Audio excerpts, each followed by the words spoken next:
Hello, everyone, and welcome to another episode of the Horn Call podcast. My name is James Bolden. I'm the publications editor for the International Horn Society and your host. Today, my conversation is with Dr. Katy Ambrose, who is assistant professor of horn at the University of Virginia.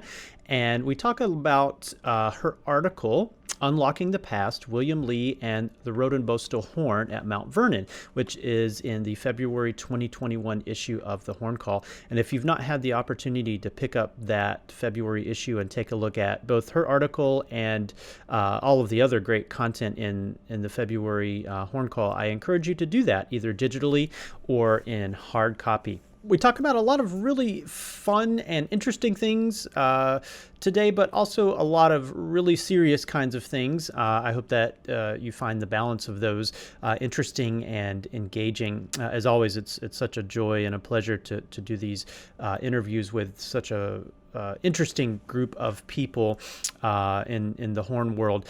I want to mention a couple of things to look forward to this summer. My interview with Dr. Ambrose was recorded several months back, but it's coming out now on May 15th. And looking ahead to, at least in the United States, the end of many of our teaching obligations for the spring semester. It's always a very busy time, but it's an enjoyable and fun time as well. Things coming up related to the IHS this summer. Make sure that you have IHS 53, which will be a completely digital symposium this summer in August. IHS53.com is the website, and you can find out lots of information about all of the various presentations, performances, both live stream and pre-recorded, happening there. I also want to mention the May issue of the Horn Call is now out, and if you've not yet received your hard copy, it should be coming very soon in the mail, or if you subscribe to the electronic only copy, you can of course access those at hornsociety.org. I'm very much looking forward to another really special publication of the IHS, a 50th anniversary book celebrating 50 years of the International Horn Society, 50 years of the Horn Call. Dr. Jeff Snedeker from Central Washington University, and who is also on the IHS Advisory Council, has been heading up that project, and I got to speak with him, which you'll hear in a future podcast episode, hopefully coming out very soon. It's looking like it's just going to be a fantastic retrospective of the IHS's last 50 years, as well as taking a look at what else is going to come in the next 50 years. So without further ado and without further delay, let's get to my interview with Katy Ambrose.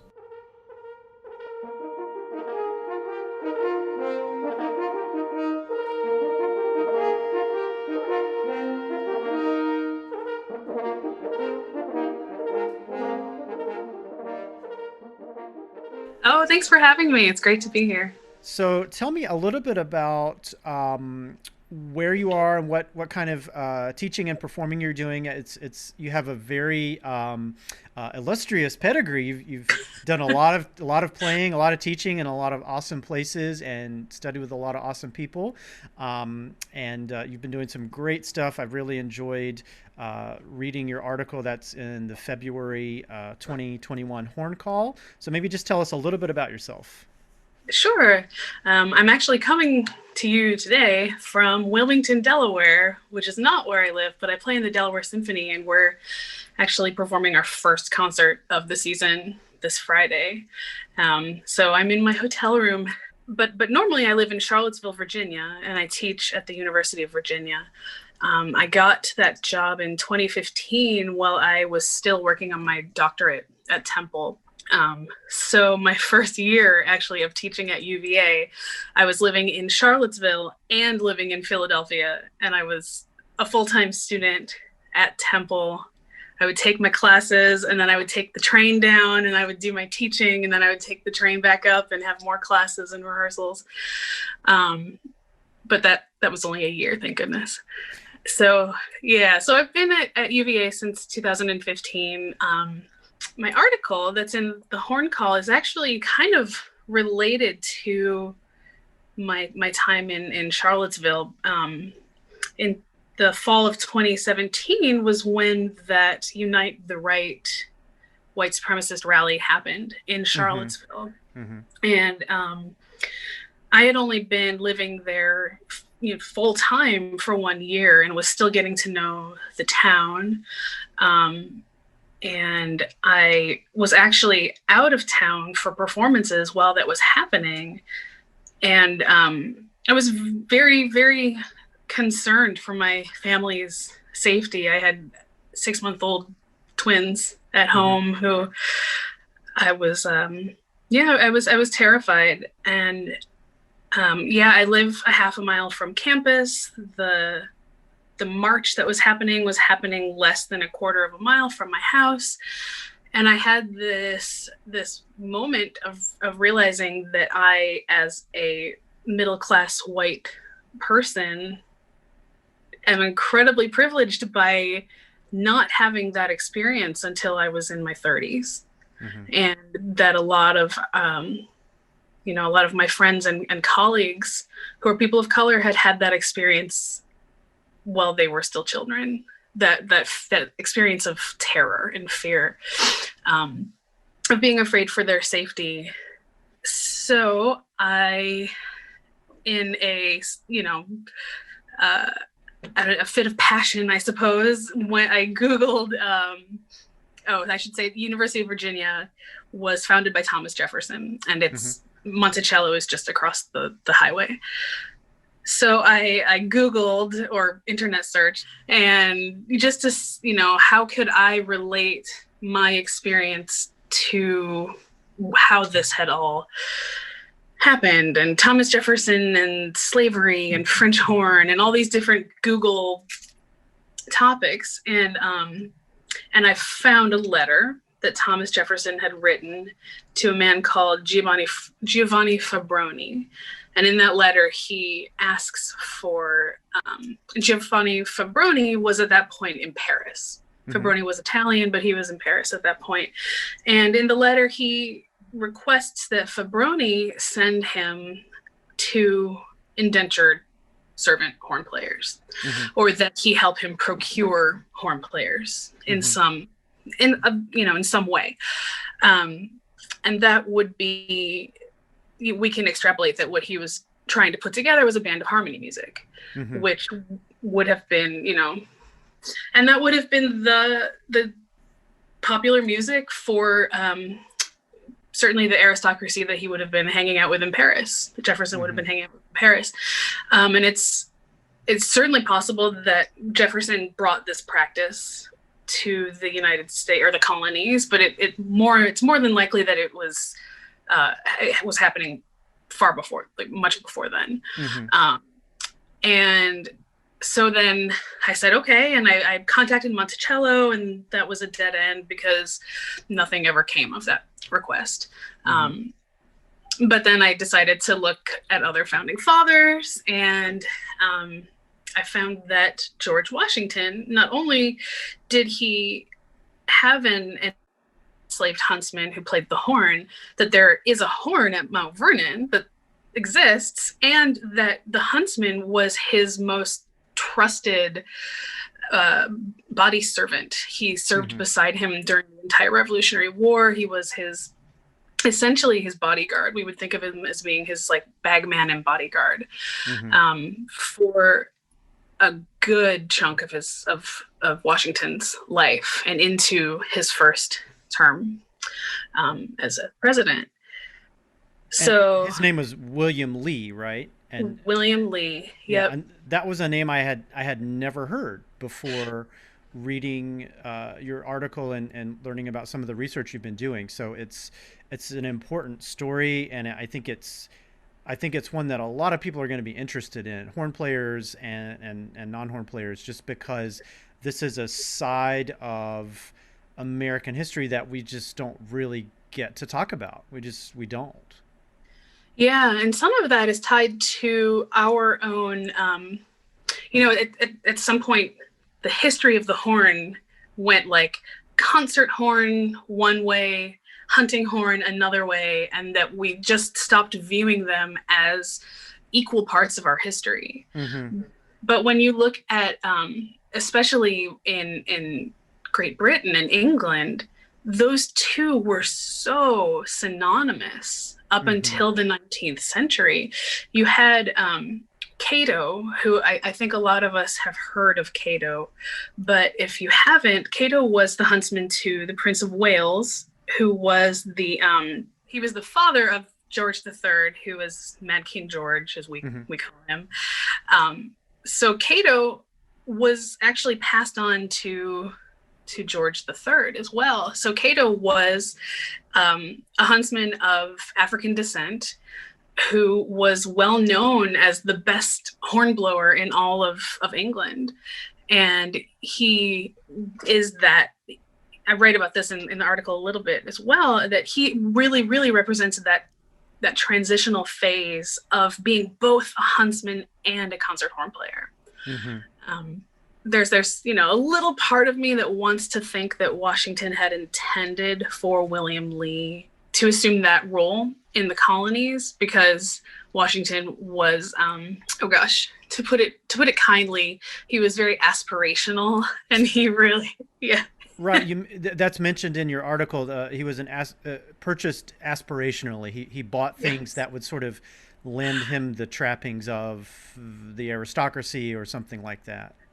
Yeah, yep. And that was beyond his purchasing, just the way that he presented himself. He wanted, even before he was president, he really viewed himself as being an quote American aristocrat, for better or worse. Right. Yeah. And I think I was going to say, it's important. And I talk about this with my music history students. I mean, all of this is wrapped up in like feelings of patriotism and citizenship and all of this stuff. And I think it's really important. And I tell my students, look, we need to learn about the whole person. There's the myth of some of these historic figures, and then there's what really happened. And I think it's incredibly important as Americans. We should learn about our history, whatever that is. And this is obviously, it's the International Horn Society, but we're talking about your article, which deals with George Washington and William Lee. So, and that doesn't necessarily mean that we're throwing out everything related to these figures. They were important people in the history of our country, but they were people just like anybody else. They were whole people. They weren't, one dimensional. I think we do a disservice, historically speaking, if we don't try to get the whole picture. Definitely. George Washington was not without flaws. He had a lot of the same flaws as other men of his, who sat on the same socioeconomic quote level, if you want to say, sure, as he did. And we can't ignore the fact that he could have abolished slavery. I mean, that he had that power. He could have just gotten rid of it. And he didn't, for a multitude of reasons. And what he's written in letters pretty much outlines an economic reason. But you can't argue with the fact that he and his wife owned hundreds of enslaved people. Right. Yeah. And it kind of comes down to us of how we kind of unpack that and disentangle it with the myth of these historic figures. I mean, we do the same thing with Beethoven. Like, right. Beethoven definitely had his flaws. That's for sure. And yet, like musically, we put him up on this pedestal. And that's something that's kind of, there's been a reckoning in those terms as well in modern musicology. But no, I think it's fascinating. Stepping back just a little bit, two questions came to mind as you were talking about what you've been up to. That's amazing that the Delaware Symphony is still giving performances. Yeah. How is that? Is that like a live stream, or are you able to have an audience? So we're not going to have an audience. We're recording our concert on Friday evening. We're all going to, it's going to be as though we're giving a live concert. And then the concert is going to be broadcast on Tuesday. So that I guess they have a couple days to clean it up and make sure that Mm-hmm. everything works and that they have multiple cameras and that there's not a big chunk of audio missing somewhere but That's this a is really the first. fast. That's really fast turnaround, though, to get. It's very fast. Yeah. That's amazing. Yeah, but it's the full orchestra, and it's the first time that the full orchestra is going to have been together in a year. So it's very, very exciting. They've had a couple chamber concerts, but I haven't been involved in those. Mm-hmm. But have you had rehearsal yet? Yep, we had one yesterday. Oh, I bet that was amazing. It was incredible. It was tough. We're all, all of the winds and brass, we're all in our own plexiglass. Sure. Like kind of like a little pod. Mm-hmm. So, I'm trying to hear my principal horn. I'm like, I know I'm behind. I'm so sorry. But right. Yeah. Right. So I was joking that it's the first time since I've been in band that I feel like I have to play before the down, the downbeat, right. because we're so used to playing on the up. Sure. But yeah, but it's been great. It's been really, really cool. Yeah, it's the third time for me since the beginning of March that I'm playing with other people other than my husband. Yeah, it was certainly after all of this is over. I certainly hope that we don't forget what this feeling was like of just feeling so separated from our musical colleagues and then, friends and loved ones that aren't in our immediate bubble. I hope we learn not to take certain things for granted. Yeah, for sure.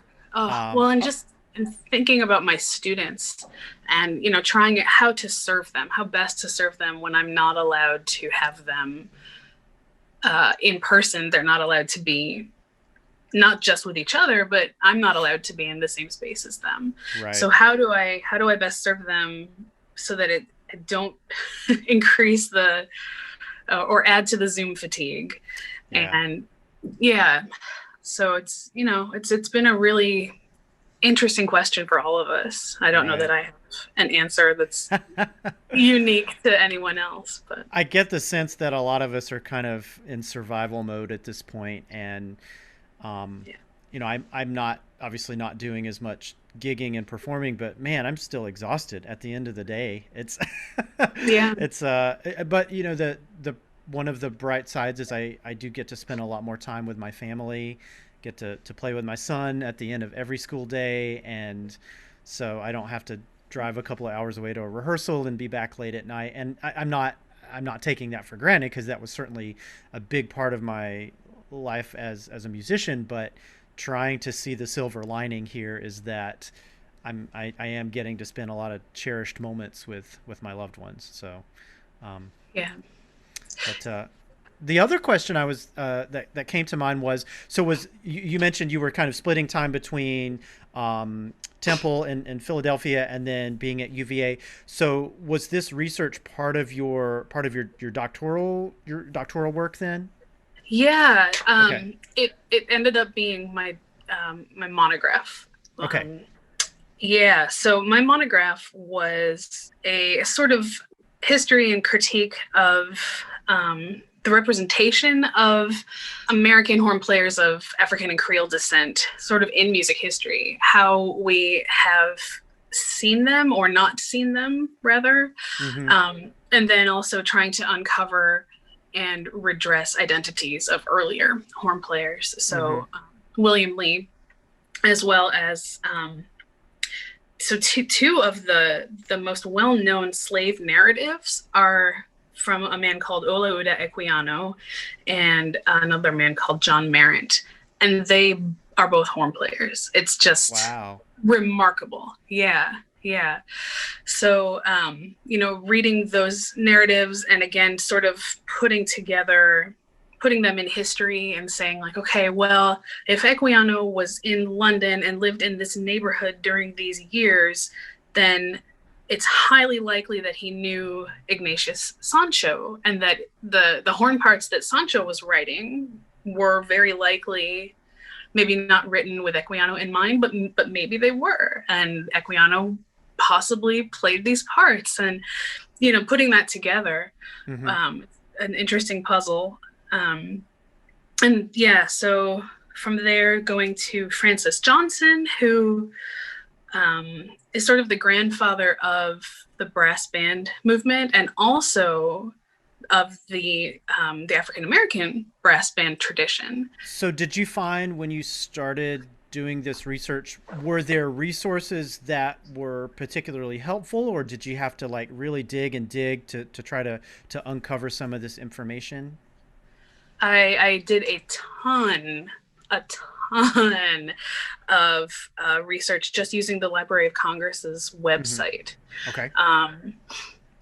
I suppose I could have. I mean, it's not that far away. It's only 2 hours from UVA, but it was significantly easier to do it online than to go Right. up to the Library of Congress. Right. And then there were a lot of turn of the 20th century publications about brass bands, Mm-hmm. and sort of looking at the history of the brass band.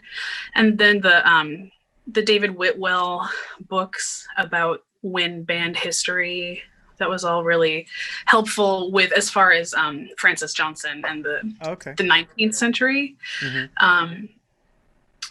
Or I should say, not about Francis Johnson, but about the history of the wind band in the 19th century. Mm-hmm. With Francis Johnson, there was an album. It's a brass. Oh, the Chestnut Brass. Oh Chestnut. yeah. Okay. Yeah. Yeah, they had an album of Francis Johnson's music, and the liner notes of that album were like, that was just told me everywhere to look. Oh, great. And Yeah. I believe that was Jay Crush as the tuba Okay. player. I believe that was his brainchild, was that album, and that helped. And then there was the Library Company of Philadelphia had a lot of resources, or not a lot. No one has a lot of resources on any of these things, but the Library Company of Philadelphia and the University of Pennsylvania had some resources about Francis Johnson. Ola de Equiano and John Merritt was their narratives. That Mm-hmm. was it. Mm-hmm. And then some scholarly articles about the role of the slave narrative in African American literature. Mm-hmm. And Henry Louis Gates, of course, he's written a lot. And if you don't know who Henry Louis Gates is, he has an incredible series on PBS about, several series on PBS about African American history, going back to Reconstruction. I think Reconstruction is the most recent one that's been on. And William Lee really was, I just spent many hours at Mount Vernon with the associate curator there, who she curated the exhibit. The current exhibit at Mount Vernon is about the enslaved people there. Okay. So she was able to help me. But really everything with William Lee was through Mount Vernon. Everything through with Francis Johnson was those two Philadelphia resources. And then Olu de Equiano and John Merritt were their narratives. And then once I got into the 20th century, then there was a lot more documentation. So, one of the most frustrating things about my research was that prior to World War I, race was not documented in military records. So you would know that if someone was in what was called the United States Colored Troops, that those would have been a person of African or Creole descent. Unless they were an officer, then the officers were white. But in the bands, we didn't know what instrument they played. You didn't know the fifers and drummers, because fifers and drummers were oftentimes people of color. So we don't know what their race was. But there are some really interesting photographs that survive from the Civil War. Not many, but some. Mm-hmm. And, of course, French horns weren't really used at that point. It would have Mm-hmm. been, they would have been following the Dodworth instrumentation, would have been like alto horn and tenor horn. And, Oh, okay. No, yeah. this is really fascinating, and it sounds like this is research that kind of extends beyond one person. That Oh, yeah. Yeah. wherever you go with your research, somebody needs to pick this up at some point and continue, because there's a parallel history here that we need to fill in some of these gaps to have the whole picture. Yeah, I'm working on my prospectus now to send out to publishers, because there's just so much information that needs to be shared. Mm-hmm. I wish that I had known this earlier. I think that it would certainly inform. Well, for example, the Billy Strayhorn suite Mm-hmm. that Yeah. was recently published, that I did this sort of viral Facebook campaign that was, Yeah. let's get this piece published. And honestly, I expected it to take a year, and it took 2 days. It was unbelievable. Yeah. But the knowing what I know about that piece makes it incredibly powerful and important to 20th century music history, not just horn history, but Mm-hmm. music history. And we've spoken about my co-authoring something with Willie Ruff about Mm-hmm. the piece for the horn call. And I think that it's so important that before anyone performs it, before anyone attempts to learn the piece, Mm-hmm. that they come to it with the perspective of, this was written by Billy Strayhorn on his deathbed. It was the last piece that he wrote. Oh, And I he didn't know that. Yep. Yeah. Yep. He wrote it, most of it from the hospital. And he would, I shouldn't say most of it, he wrote a good part of it from the hospital.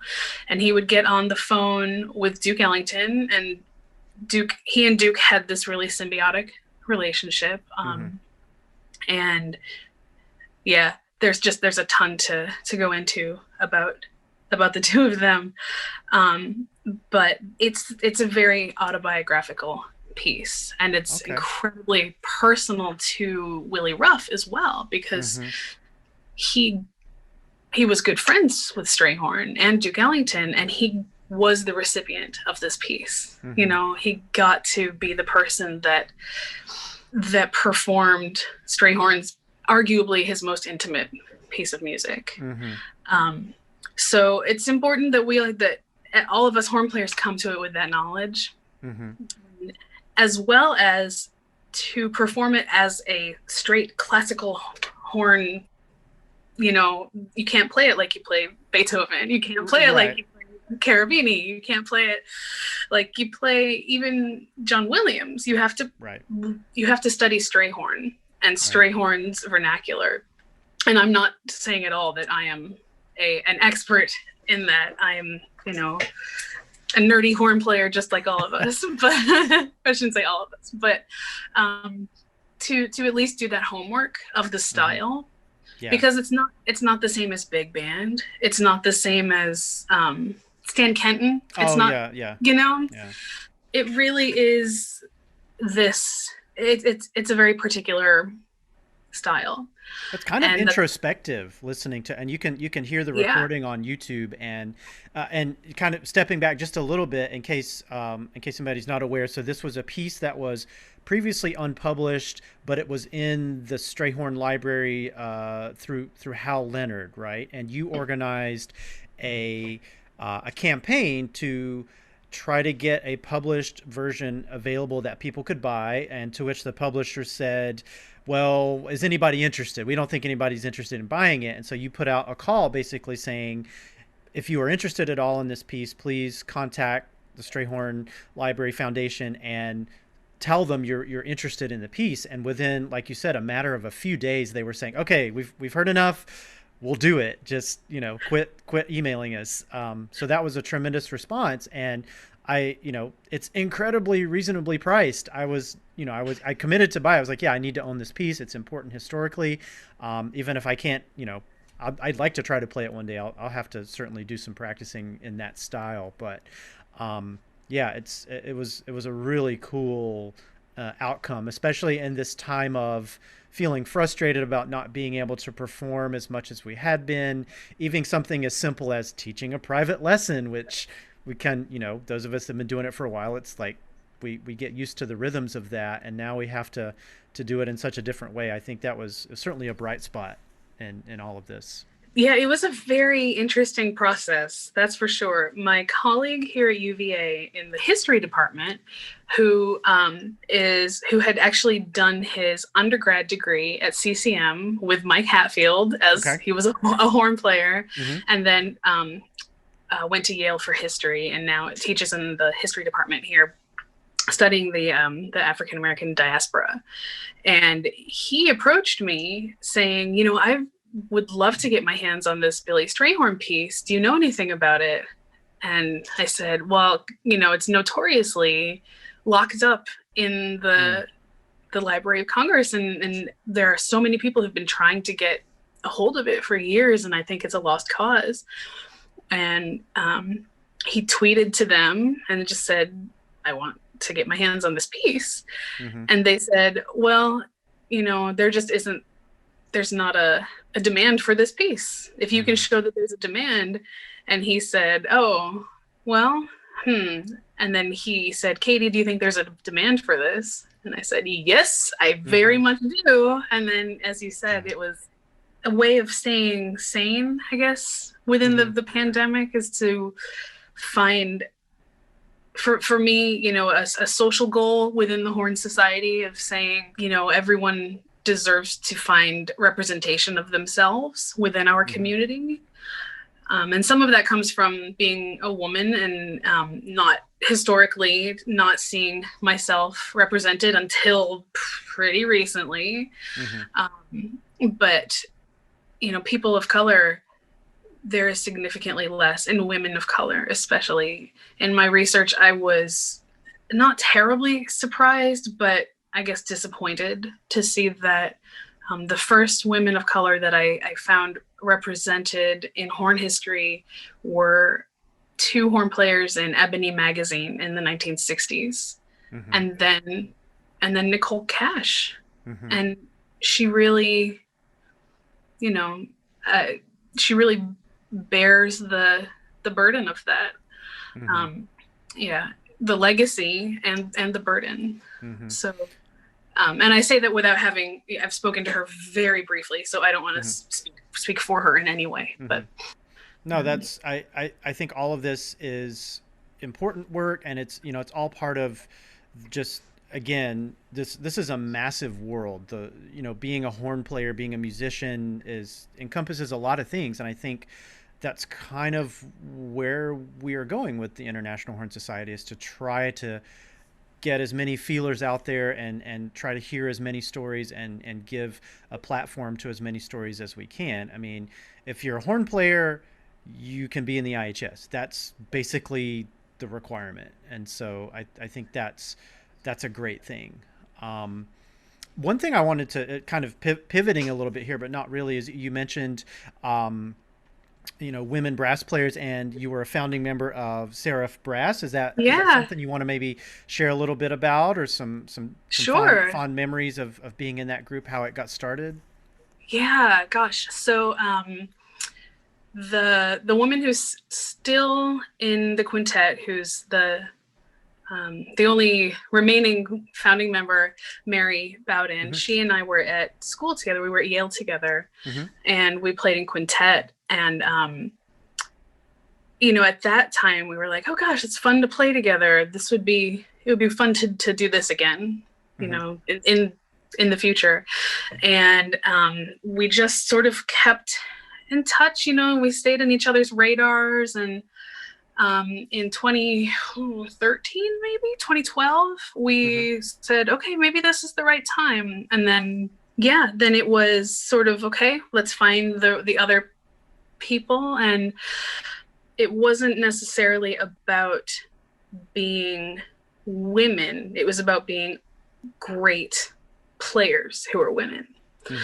And then also supporting other women through commissions. And that was something that was very near and dear to my heart, and I think is, as is evident from their success, Seraph's success, it still is very important to them. Mm-hmm. And, when I was, I think most of us, or not most of us, a lot of American horn players can say that they probably fell in love with the horn through recordings of Empire Brass or Canadian Brass. Mm-hmm. And for me, it was Canadian Brass came to a town close to mine, and they played at a high school. They played a free show at a high school, mm-hmm. and my dad took me, and I can't remember if I was in 5th or 6th grade, but I had just started playing, and I had my part, my Canadian mm-hmm. Brass favorites, my French horn book, and I was so scared, but I made myself go and introduce myself to David Ohanian afterward. He signed my book, and I still have it, and I was just like, I can't believe anyone can play the horn like that. I was like struggling to be able to play a third space C, and David Ohanian is doing these gymnastics on the instrument. But yeah, to me, brass quintet was always about the music and about how visible the ensemble is to younger audiences. Mm-hmm. And I think that's that's always been foundational to Seraph's mission. Mm-hmm. So yeah, there were a lot of fun memories in there. Yeah. Well, that's great. It must be nice to kind of, even if you're not a part of the group anymore, to kind of know that you're a part of that story, and their successes you have a part in just because of your association from the beginning. Yeah, it's I love those ladies, and you can't tour with newborn twins. It was that was not gonna really happen. Yeah, I would imagine that would be very difficult. Yeah, it's funny. I mean, just a little bit of a tangent, but I went to Rick Sarafinov's natural horn workshop mm-hmm. A couple of years ago, and I ran into Jeff Nelson at the coffee shop, and we were chatting, and he was just saying, I was able to just keep touring when my kids were born, and it wasn't always easy, but I was able to do it. And I was just like, man, like, I can't imagine the exhaustion of nursing and taking care of the kids, and then having to play a concert, mm-hmm. like right after that, every single night, right. City after city after city. But it's just something that women have to think about that men don't necessarily, and that's not putting a judgment at all on it. Mm-hmm. But when I look out at women principal horn players in big orchestras, mm-hmm. and I Jennifer Montone, who was one of my teachers at Temple. Jen and mm-hmm. Jeff Lang were my teachers at Temple, and she's also a very, very good friend. But I think that what she's been able to do is nothing short of miraculous. Mm-hmm. I mean, there aren't a lot of women who hold principal positions and have children and are able to also teach at Curtis and Juilliard, and right. And that's right. So again, this is Well, and I think you should count yourself among this group. I think it's so fantastic now, though, that young women horn players can look, and they don't have to dig too terribly far, though, to find Jen Montone, to find you, to find Elizabeth Freimuth, or Gail Williams, or Freudis. And I think there's still a lot of work to be done, obviously, but I would like to think it's getting better. I hope it's getting better. I obviously can't speak to it from your perspective or anybody's but my own, but I want to try to help. There are so many things that, we don't even think to ask because we don't know. And we have to just be open to someone explaining, well, this is what it's like from my perspective, and just be open to that. And so you learn so much by just kind of listening. Yeah, definitely. And that's not, I don't mean at all to diminish, the experiences of anyone else. I personally happen to find Jennifer extremely inspiring. No, But my absolutely. Yeah. yeah, my aunt is the oboe professor at the University of Michigan, and she, gosh, it must have been maybe not 20 years ago, but at least 15 years ago when she gave a panel discussion or was on a panel at IDRS about having a family and having a career and how do you balance everything. And I remember my dad saying, well, that's just, why would anyone want to hear about that? Just like, oh my gosh, you are showing that you're a man and that you're of a different generation. And it's, Sure. yeah, Yeah. it's Well, it's really interesting. Yeah. no, and it is important to, yeah, there are so many generational differences, there are gender differences. And again, I think it just boils down to being open to hearing about what someone else's perspective is. But, oh, and I was Yeah. also going to mention you have a YouTube video talking about your research and kind of giving an overview about that. Yeah, I do. It's on my YouTube channel. It's Katie Ambrose Horn, maybe. I'll put a link to it in the Okay, show in the episode highlights.